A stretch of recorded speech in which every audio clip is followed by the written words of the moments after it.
Zen in the art of cutting hair. We have a very special episode today. I have 3 legendary barbers.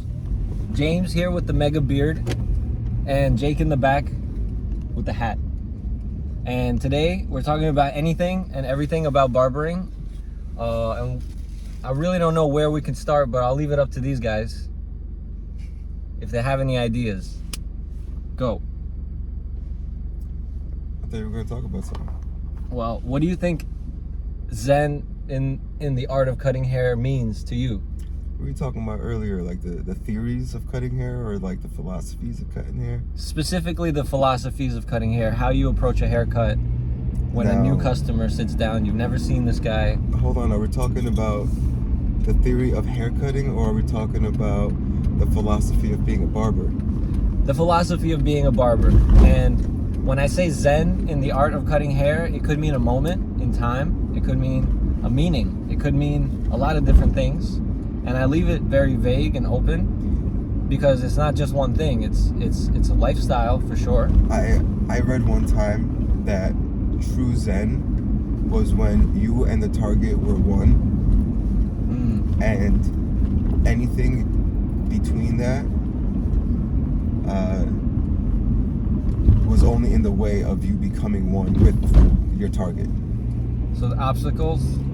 Once you are fully trained enough in your craft to be a true master, to achieve full Zen, there must be no thought at all between you and your goal. If you break down every single action it takes to get to your target, the minuscule details that you have to be aware of can no longer even be a thought in your head as you're going through these actions. So there's no thinking while doing. There's no thinking while doing. In fact, if you're thinking while doing, you didn't understand what needed to be done before you started. How much thinking? A full consultation before you start cutting hair will make it so not a single question needs to be asked while the haircut is happening, other than, how was your day? What's going on with the Mets? I can't believe Pete Alonso. They wouldn't even keep Pete Alonso. That's what I'm thinking about when I'm cutting hair. Because I already know what's going to happen at the end. So you could talk. The end happened before I even started. So you could talk about anything while cutting hair? Anything and everything while cutting hair. Because the haircut is a muscle memory. The haircut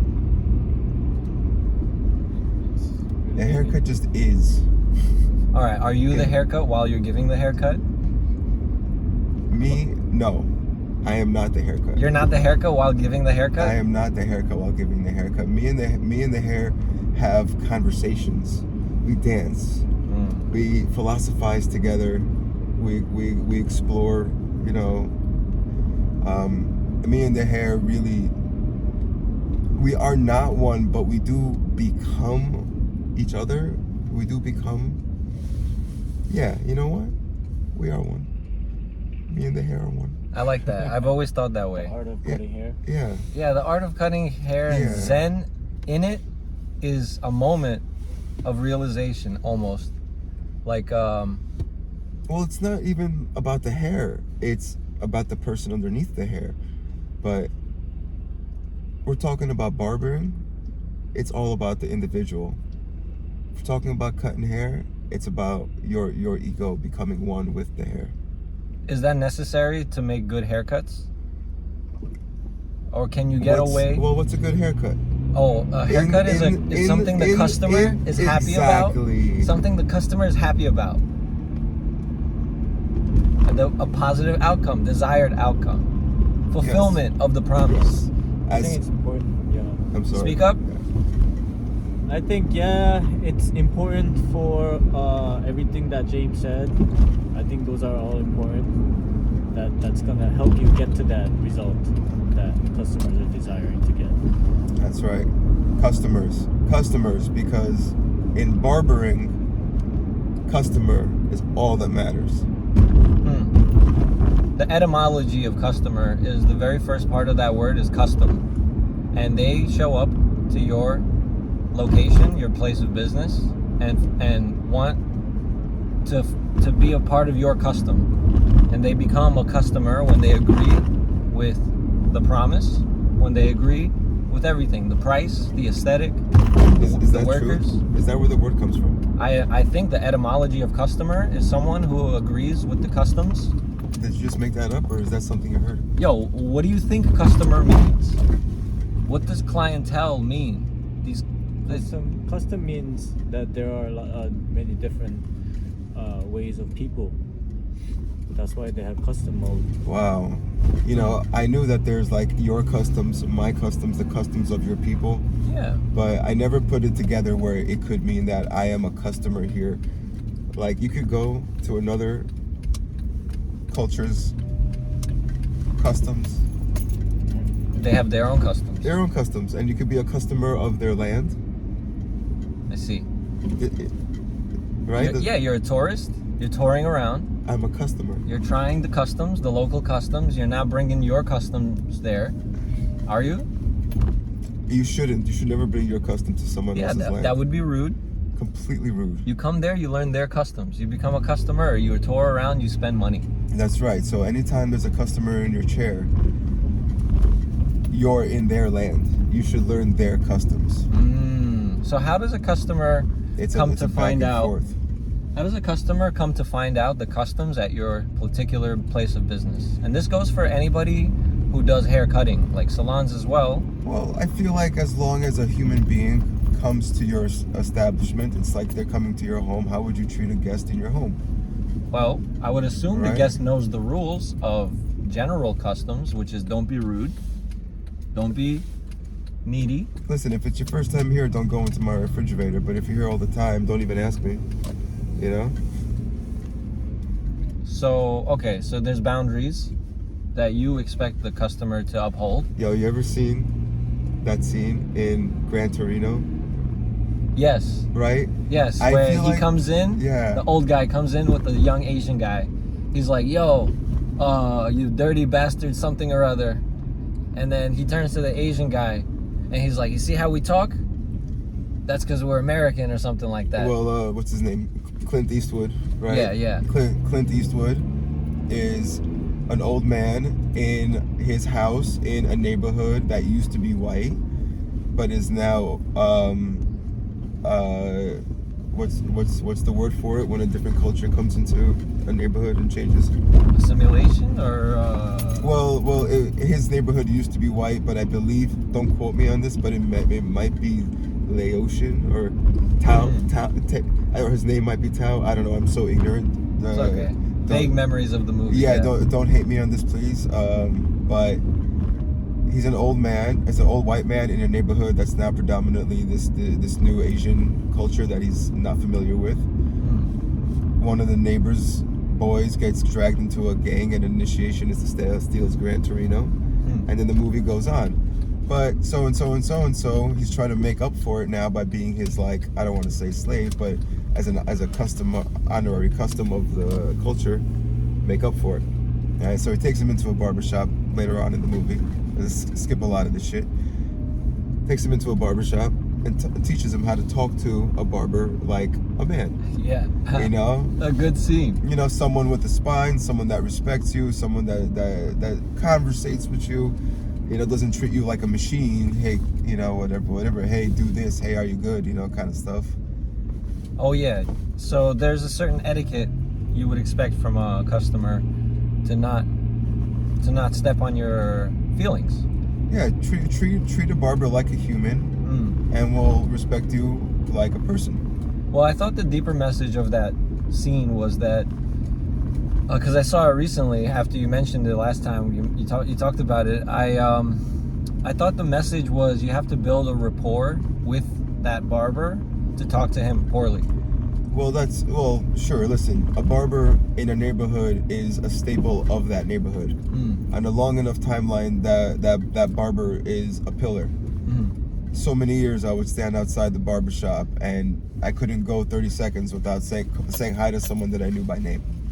You know? Of course. You You know. stand outside. You're a pillar of the society. You're Yeah. part of the community. Yeah. Well, I mean, listen, we got really deep down that rabbit hole, but I want to ask Jake specifically in the back, because he's a legendary barber in his own wake, what he thinks Zen in the art of haircutting means in his own words.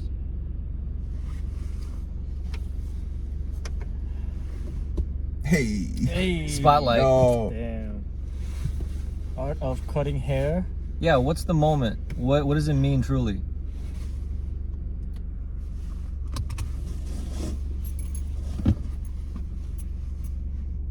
I get a lot of satisfactions from satisfying their concerns and needs that they decided to bring into my chair.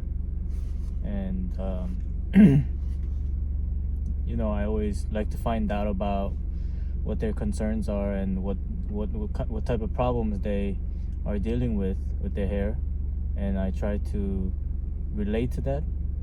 And you know, I just my goal is to just fix their problem. You know, whatever struggles they might have with their hair, like I want that to end in my chair. And that's kind of like the mindset that I have towards my cutting hair. To end suffering. Yeah.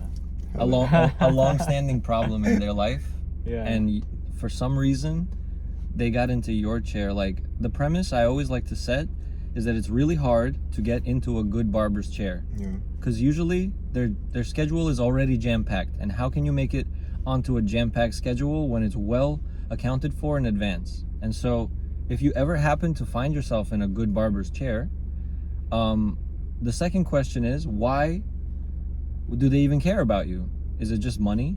Should they care about you just because of money? Or is it because the customer, or rather the barber understands that if I get this right and they're happy, they're gonna come forever? Would you think that's a part of the Zen in the art of cutting hair, to get it right and make them come back forever? I don't really think I don't believe in forever. As you know? forever as possible, because their lives change and they leave. I think if you just do it with the intention of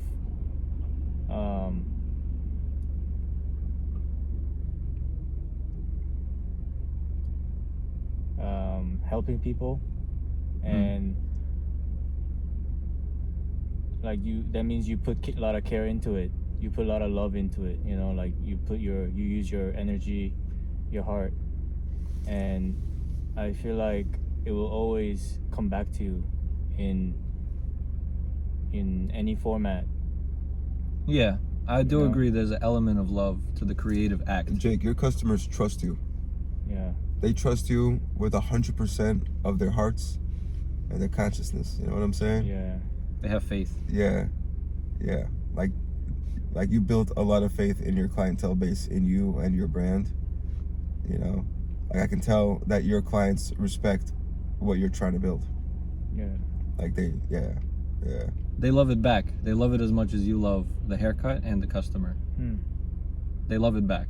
And you can taste the love at your favorite restaurant. And as you leave, you tell them you love it and I'll be back. Thank you. I'd say is getting the customer to love the haircut, seeing themselves and seeing themselves coming back. Yeah. And I always try to make the haircuts good enough where different opinions, people with different opinions would still like love the haircut. You know what I mean? Like when you get a haircut, you go home, somebody else is gonna see your haircut, like your mom, your dad, Absolutely. you know, your Absolutely. friends, A third party. Yep, everyone's gonna have different opinions, and my goal also is to make a haircut that satisfies everyone. Yeah. Can I ask? Not just the customer himself. Can I ask, is that perfectionism? To have that goal with every customer, is that perfectionism? I think it could be overdoing it. No. To No. some. No. All I ask is it perfectionism? I'm not asking, is it good, is it bad? People have different views on perfectionism. Is it perfect? Is it perfectionism Different level. to require yourself to get it perfect from the first try within yourself? Form and function. Talk about it. You're asking about form and function again. Well, I had an interesting conversation with AI recently. Hair has to have a function. The person requires their hair to function a very specific way. Ah, Right? Intended function. Yeah, and then it has to have a form after that function is complete, right? Like the function, my hair I just want to be able to do this, and it's gonna be good. Yeah. You know? They have conditions. Yeah. You know what I'm saying? Win conditions. Yeah. Everyone has a different win condition. Bro, I'm going bald and I have to do the function. It's a game. Yeah, dude, my head shape is weird and I need this to happen to it. So it's a game. Yeah, you have to create the form, but their hair functions in a certain way.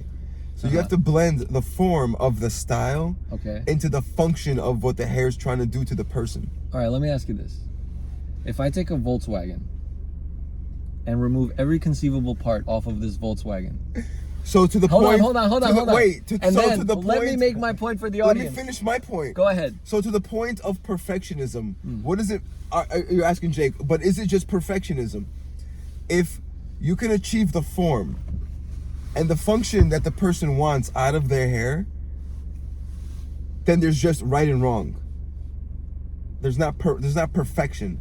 It's like, is this right or is this wrong? So you can be right enough within the haircut or wrong enough within the haircut, but then the clientele could one day want to change their style. Right? Okay, so it's there's more a righteousness. There's a righteousness to a haircut. It becomes more about understanding the person in the chair and their wants at any given moment, right? Okay, they have desires, but where's your desire come in? To make sure that I achieve their desired effect. So you're on the same team. Yeah. So there should be no conflict of interest. Ever. But what if the customer comes in? What I want should never matter. What if the customer comes in and they have the wrong hair texture for the style that they want to pull off? What do you tell them specifically? Do you warn them about the error that they're trying to make? So sometimes what they're looking for is achievable through effort. Mad effort. Not on my part. Mad effort. Not on my part as a barber. Their effort. To maintain the style. So I put in front of them the option. It's like, listen, we can go to this where depending on how much effort you want to put in the morning to making it look like this. Usability. Form and function, right? We need to balance the form with the function. Like, you can make it look like this. I can cut it so that you can get it to look like this after you blow dry and you product and you mousse and you style and you blah, blah, blah, blah, blah, blah, blah, you know, whatever, right? Whatever you want. Or we can make it so we can do what your hair wants to do and you can just wake up and go about your day, you know? Right. Low maintenance or high maintenance? Yeah. It's like, how much work do you want to put in every morning is the question. When, you know? Like, it's your job to make it look like the way they want to look. I agree. But then it's also Sorry. You disagree, Jake? I think you disagree. Can you create a haircut that reduce their work in the morning? Yeah. Like you as a professional can look at the hair and know what it just wants to do. Yeah.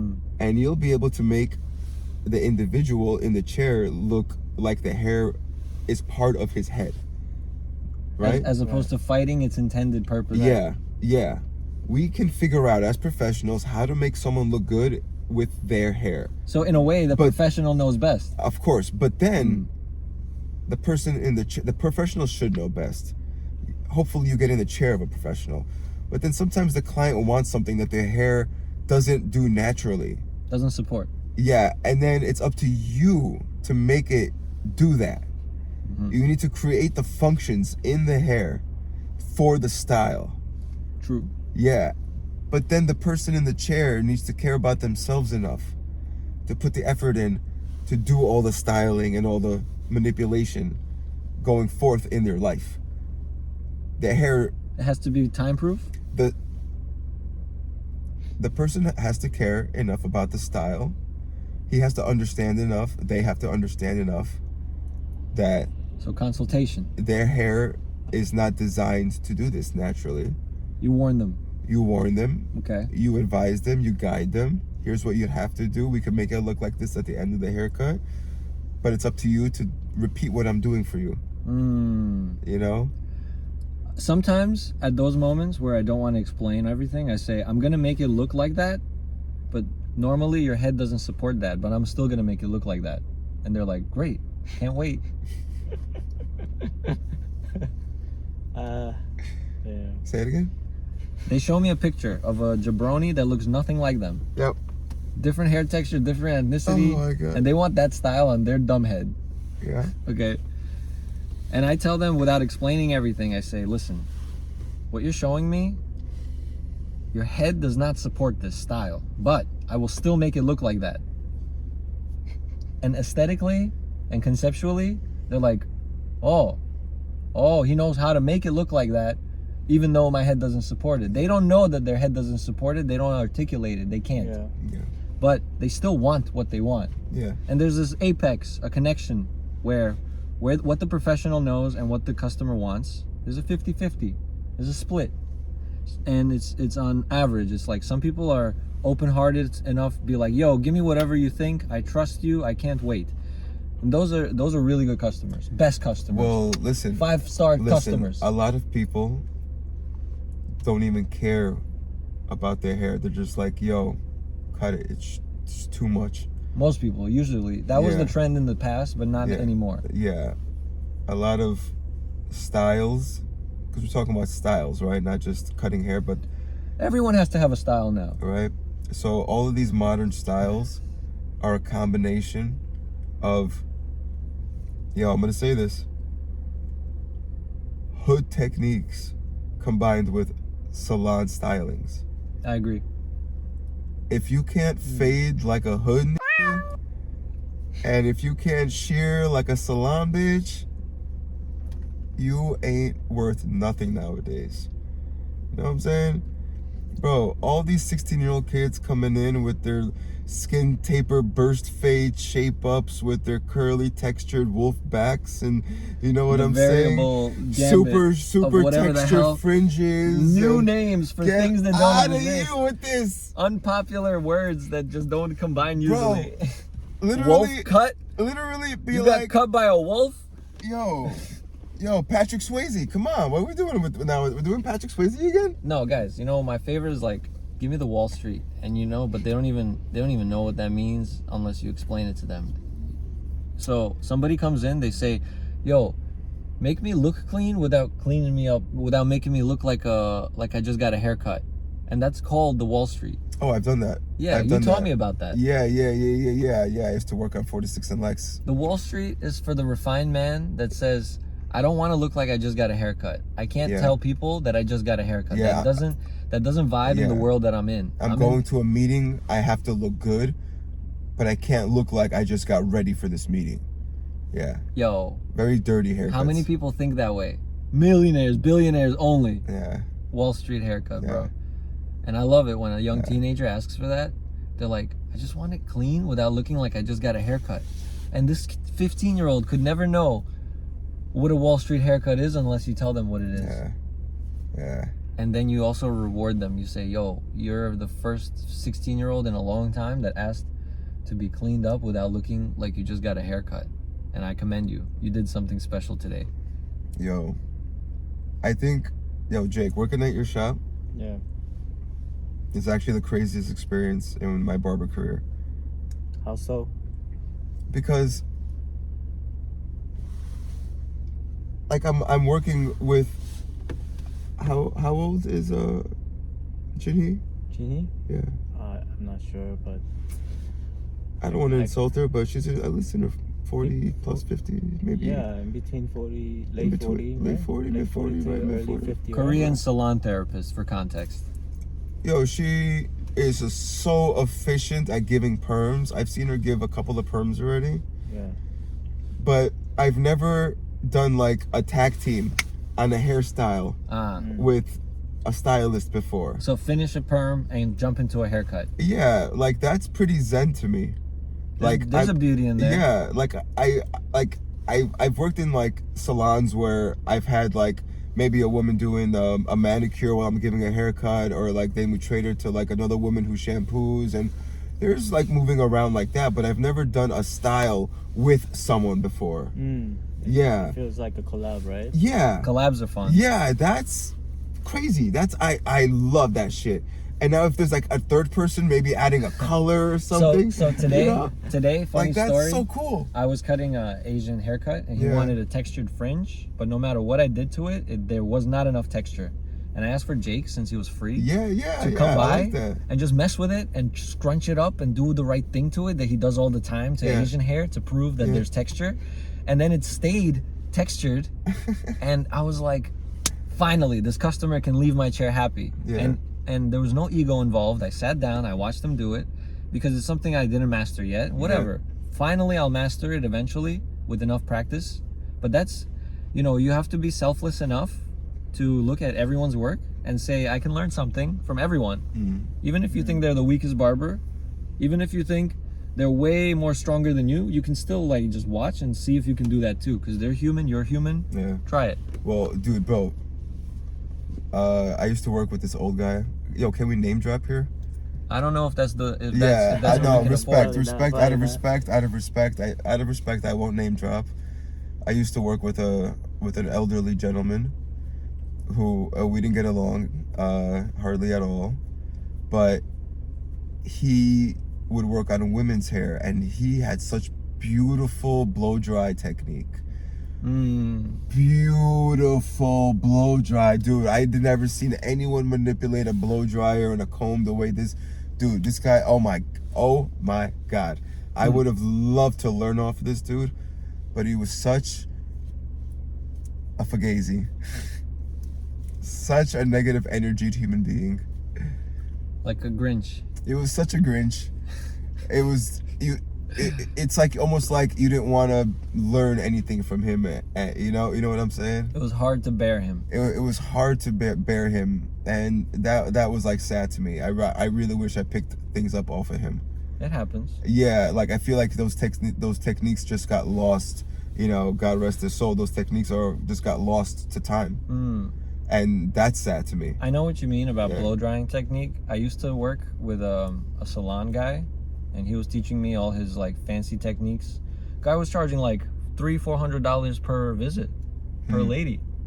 We'd be there 8 hours a day doing about 2.5 ladies, charging close to $1,000 a day. And he was showing me his blow drying technique.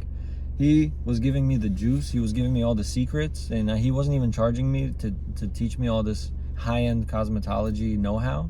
And I was able to gather that information of bleaching hair, coloring hair, blow drying hair, apply it to my hair cutting, because it's something other barbers wouldn't do.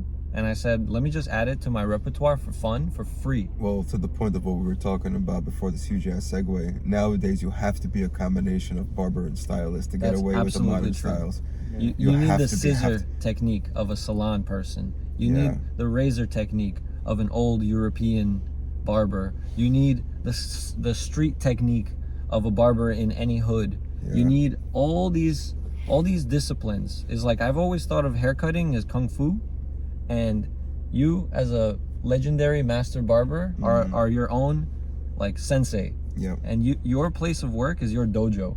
Yo, like I've worked in hood shops, I've worked in salons. There's completely different types of clientele in both, and you need to understand how to be one with the person before you're one with the hair. If you understand what that person wants in that demographic, then you'll know how to be the best barber or stylist, right?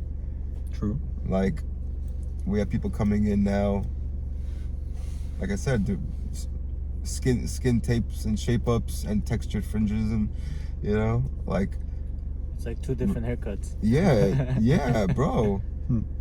Like, what's the proper name? Oh, what's the proper name for like women's layering? Layering. Yeah, but like men's hair gets layered too. Not as often. Well, no, it's reverse. Oh yeah, we have different proportions. Our head shape is different. Watch, guys, watch this. Watch this. I'm gonna lean over to the camera so the camera can see this too. All right. Okay, watch this. You guys ever notice how when a man fixes their hair, they do this, but when a woman fixes their hair, they do this, Oh yeah. right? Yeah. That's because men get their length from their top, so they're always doing this. Women get their length from the back. That's why they're always fluffing it up to get more volume. Oh, yeah. And more of that fullness. That's true. Yeah. So the wolf cut has some feminine elements yeah, to it. the new modern wolf cut has the short hair on the top and the long hair on the bottom, so it has that same feminine layering out. Yeah, and I need this to be twice as long. I want it to reach all the way back, but it only reaches halfway to the But that's to the not back a of wolf my cut head. anymore. Yeah, I want something different. I don't know what I want, but it's gonna have to be heavily layered, but all this in the front has to be twice as long. Like we're talking here, crazy distance, then like twice as long, please. You want it to be. You want to be able to tie it back. I don't know what I want, but I'm learning as I go.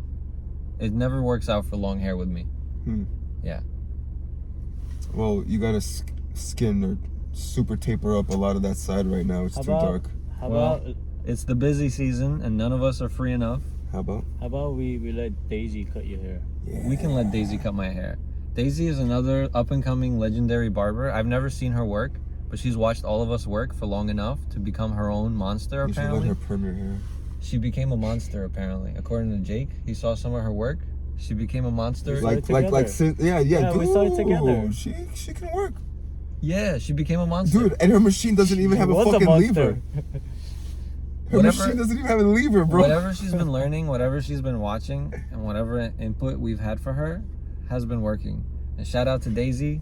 Yeah, and Daisy. Hell just yeah. keep doing it, and we Yeah. believe in you. Yeah.